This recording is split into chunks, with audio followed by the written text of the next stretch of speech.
Many people still think of No Man's Sky as that game that failed. And I understand where that comes from, because the launch was so remarkably negative that, for a lot of people, it became the game's definitive identity. Just mention the name in any conversation and someone will pop up to remind you of the 2016 disappointment, as if nothing has happened since then. But I always ask myself, how many of these people have actually gone back to play it? I'm not talking about watching a video, looking at a screenshot, or hearing someone say it has improved. How many reinstalled the game, started a new save, and stayed long enough to understand what it has become? Because it's very easy to hold an opinion based on a version that, in practice, barely exists anymore. After more than 500 hours, what I see is a completely different game from the one that became a joke years ago. It's not just a matter of having more content, more ships, more planets, or more systems. The actual feeling of playing has changed. Today, there is an absurd number of ways to live this experience, whether exploring alone, building a base that becomes almost a second home, going on expeditions, or simply traversing space with no objective at all. And the most curious thing is that No Man's Sky seems to carry an eternal punishment for messing up first. There are games that launch broken, incomplete, or full of empty promises and get a second chance as soon as they release a few patches. With No Man's Sky, it feels like a portion of the audience decided to freeze the game in that initial moment and never look at it honestly again.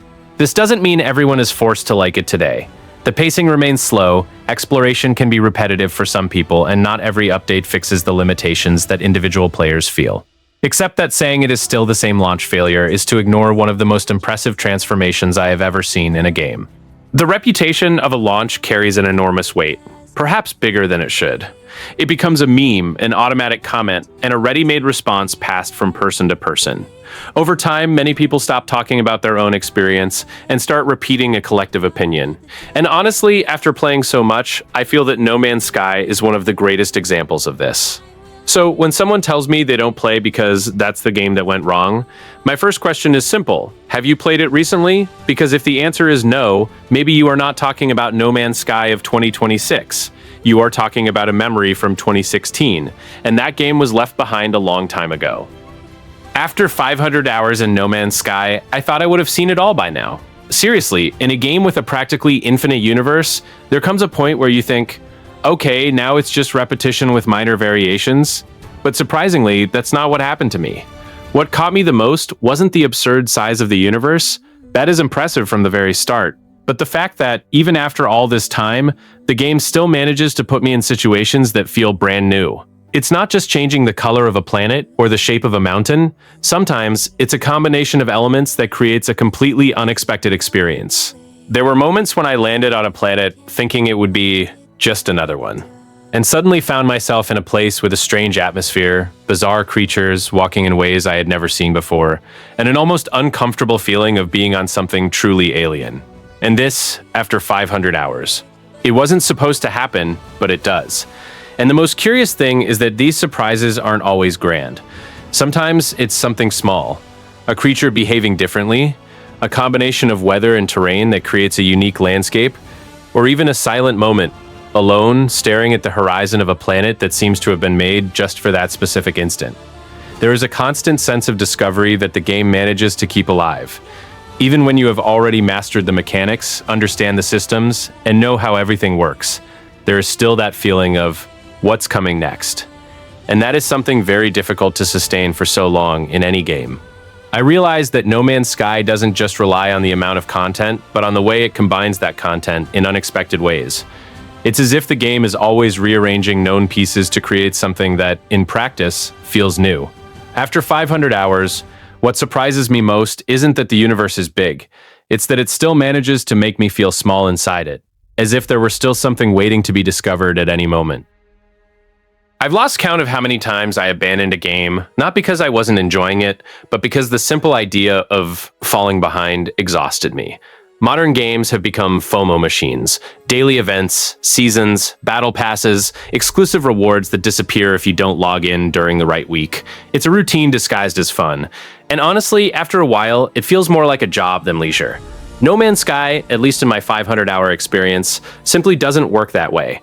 It doesn't send you a notification saying you missed a legendary skin because you didn't log in on Tuesday. There's no event calendar forcing you to reorganize your real life just to avoid missing content. The game is just there, quiet, waiting. And that stance in itself is already a massive relief.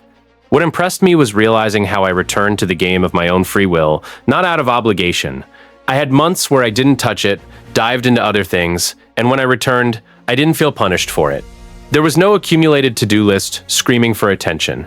It was just my character, in my ship, exactly where I left off, ready to continue whenever I wanted. This sense of playing at your own pace completely changes the relationship you have with the game. You don't need to optimize every second of gameplay to extract value. You can spend an entire night just taking pictures of planets, or simply mining resources while listening to music. There is no efficiency goal imposed by the game. The efficiency is yours, if you want it. I think that is incredibly rare nowadays. The industry discovered that the fear of missing out is a powerful trigger to maintain engagement, but No Man's Sky seems to rely on something else. It bets that its universe is interesting enough for you to want to return, not because you are going to lose something, but because you are going to find something. And that bet, at least with me, worked. I don't have login streaks, I don't have pending daily missions, I don't have that stress of, I need to hurry up before it ends. I only have the desire to explore, and the certainty that the game will be there exactly the same way, without rushing, without demands. This freedom ended up being one of the greatest luxuries No Man's Sky offered me. At a time when everything tries to grab our attention all the time, having a game that simply respects your time is almost revolutionary. It doesn't need to trap me with tricks, it lets me go, and that is exactly why I always come back. One of the things that became clearest to me after many hours of gameplay is that No Man's Sky is not a game that wants to tell you a story all the time. It does have a narrative, it has lore, it has missions, but honestly, that was never what stuck with me the most. What really stays are the stories I created myself while playing. And these are not scripted stories with a perfect beginning, middle, and end. They are loose moments that, when you look back, end up becoming something much more personal than any campaign could offer. I remember, for example, the first time I found a planet that seemed perfect for me. It wasn't necessarily the rarest or the most beautiful in the game, but there was something there. The sky, the color of the grass, the tranquility, that made me stop and think, this is where I'm going to stay for a while. And that became my own story with that place. At another time, I was completely unprepared and got caught in an absurd storm. The kind where your hazard protection plummets in seconds. There was no planning, no brilliant strategy, it was just desperation trying to survive, digging a shelter and hoping to last long enough. It wasn't an epic mission, but it became a much more vivid memory than many main quests in other games. Building bases also fits right into this. It's not just about efficiency or optimization, it's about creating a space that makes sense to you in that universe.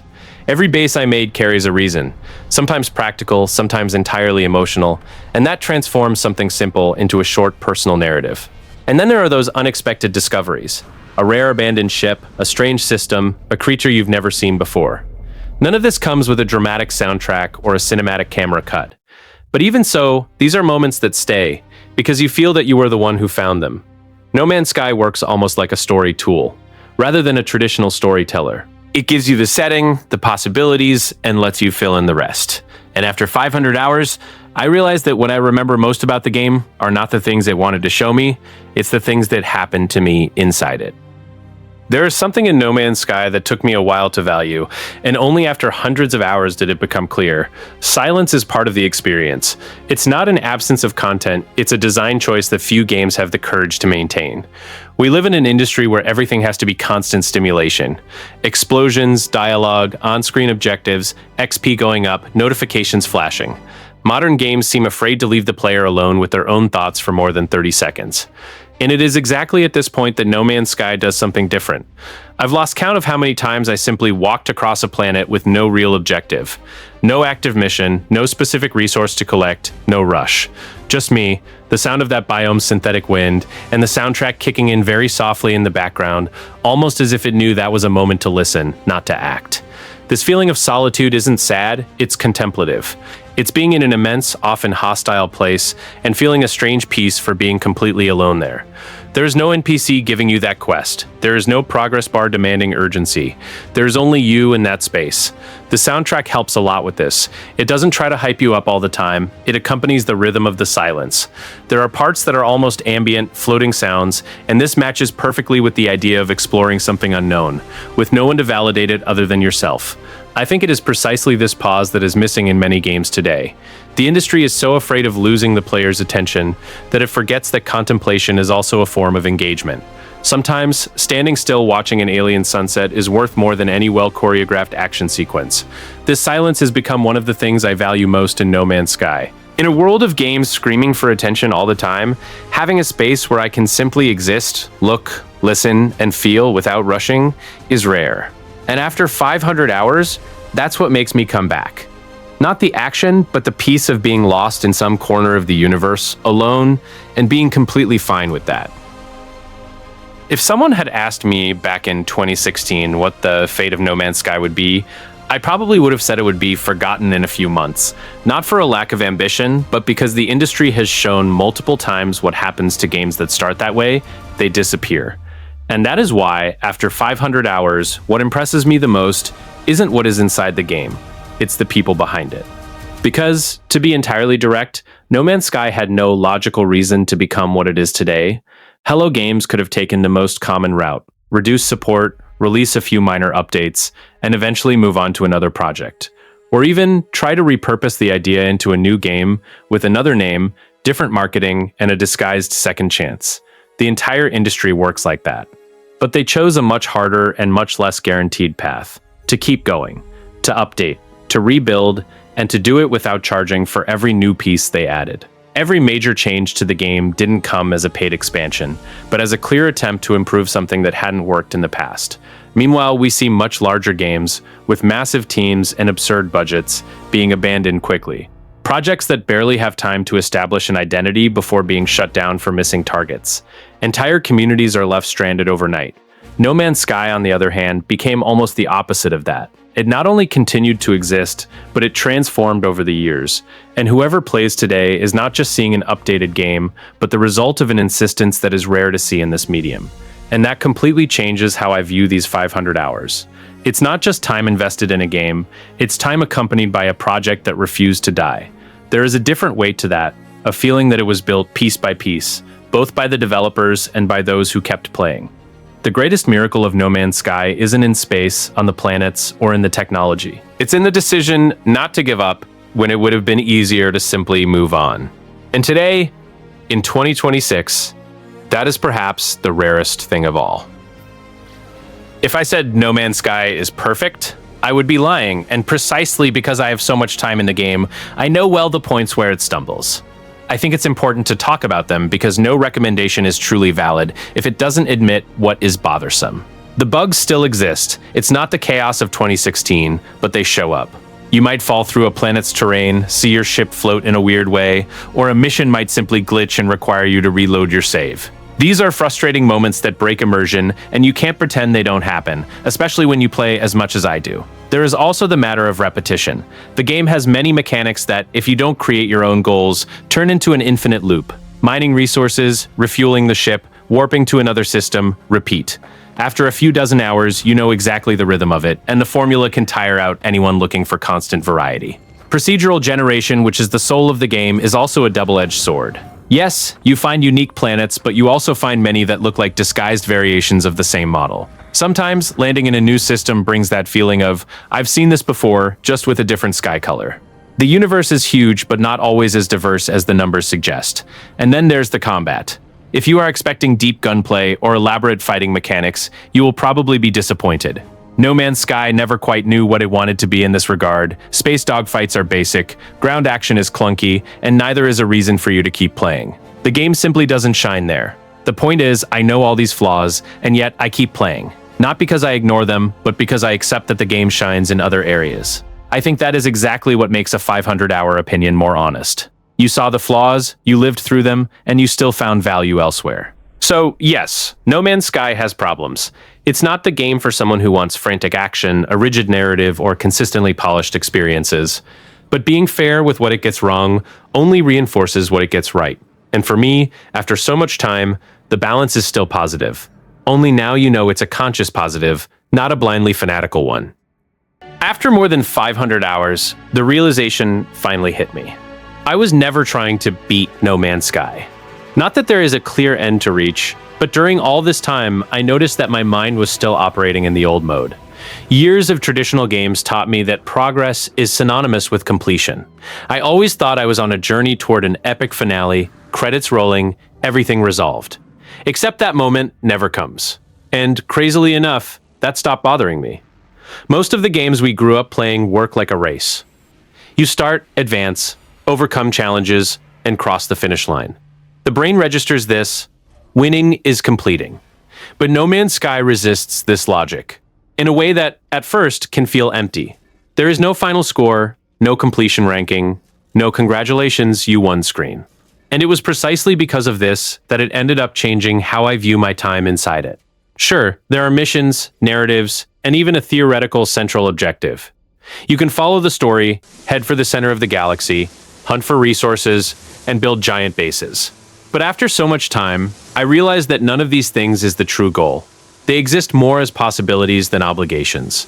You follow them if you feel like it, and if you get tired halfway through, the game doesn't punish you. The universe remains there, indifferent. The real pleasure of the game, at least for me, lives in the journey itself. It's the moment between one point and another, not the final destination. It's deciding to land on a random planet just because the sky color caught your eye, or changing direction because a curiosity popped up on the radar. There is no mental spreadsheet screaming that you need to do this before that. Curiosity guides you, not a checklist. This freedom to choose, without the pressure to complete everything, is invigorating. In 500 hours, I did things that no guide would recommend, skipped steps that others consider essential, and spent hours doing absolutely nothing productive. And strangely, those were memorable sessions. Not because I advanced anything, but because I was simply present in the world, without a hidden agenda. The current industry loves completion metrics. Trophies, percentages, maps, crowded with icons, endless lists. Everything creates a feeling that you are always late, with something pending. No Man's Sky taught me that you can let that go. I don't need to have 100% of anything. I don't need to see every planet, master every recipe, or build the perfect base. Progression stopped being a line and became an open field. After so many hours, I understood that the goal was never to get anywhere. The game doesn't want you to finish the experience. It wants you to inhabit it. And this shift in mentality, from racing to complete to simply existing inside that universe, was what kept me for so long. It's not about beating the game.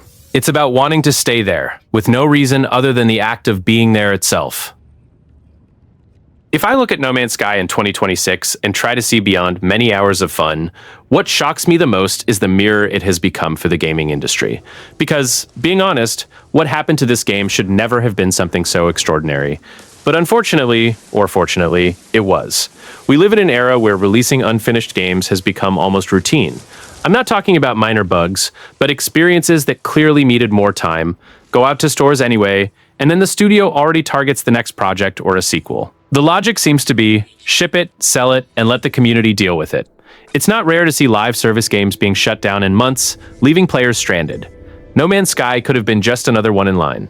A turbulent launch, frustrated expectations, review bombing in stores, the natural script of the industry said to move on, maybe give a generic apology, and then announce another game. Except Hello Games broke that script. They not only fixed the game, but spent years rebuilding, piece by piece, the trust of those who had been misled. What makes me stop and think is, why is this commitment still so uncommon? The answer is probably in the numbers. For large publishers, keeping a game alive for years with free updates is not the most profitable model. It's easier to sell a new edition, a new pass, or simply abandon it and direct resources to the next launch. Corporate math rarely favors those who insist on fixing what is already on the market. But No Man's Sky proved that there is another path. It showed that when a studio truly commits to its own product, the community responds. And I'm not talking about romantic generosity, I'm talking about longevity. The game is alive in 2026, not because it had aggressive marketing, but because the player base knows it was cared for. This trust, once rebuilt, is worth more than any advertising campaign.